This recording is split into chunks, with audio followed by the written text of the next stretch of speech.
বিনা শুল্কে সেদ্ধ আতপ চাল সর্বোচ্চ ৫% ভাঙা দানা।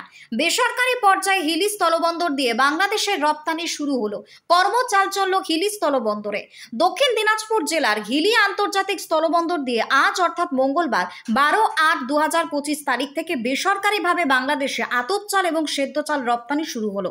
প্রসঙ্গত উল্লেখ্য, গত ১০ তারিখ রবিবার বাংলাদেশ ভারতবর্ষ থেকে ৪,৬১,০০০ মেট্রিক টন সেদ্ধ চাল এবং ৩৯,০০০ মেট্রিক টন আতপ চাল আমদানি চুক্তি স্বাক্ষরিত হয়। বিনা শুল্কে এই চাল আমদানি করছে বাংলাদেশ। এর ফলে হিলি স্থলবন্দরে ব্যাপক কর্মচাঞ্চল্য লক্ষ্য করা যায়। আগামী ৩০শে সেপ্টেম্বরের মধ্যে এই রপ্তানি সম্পন্ন হবে বলে আশাবাদী ব্যবসায়িক মহল। আজ প্রথম দিনে ৩ গাড়ি চাল বাংলাদেশে রপ্তানি করা হয়। এর পাশাপাশি কাঁচা লঙ্কা, জিরে, আদা, বাদাম, ডাল, ভুসি সহ অন্যান্য ২৭ গাড়ি পণ্য বাংলাদেশি রপ্তানি করা হয়েছে। অন্যদিকে বাংলাদেশ থেকে ১ গাড়ি পণ্য ভারতে আমদানি করা হয়েছে। Bureau report, Hili news Bangla.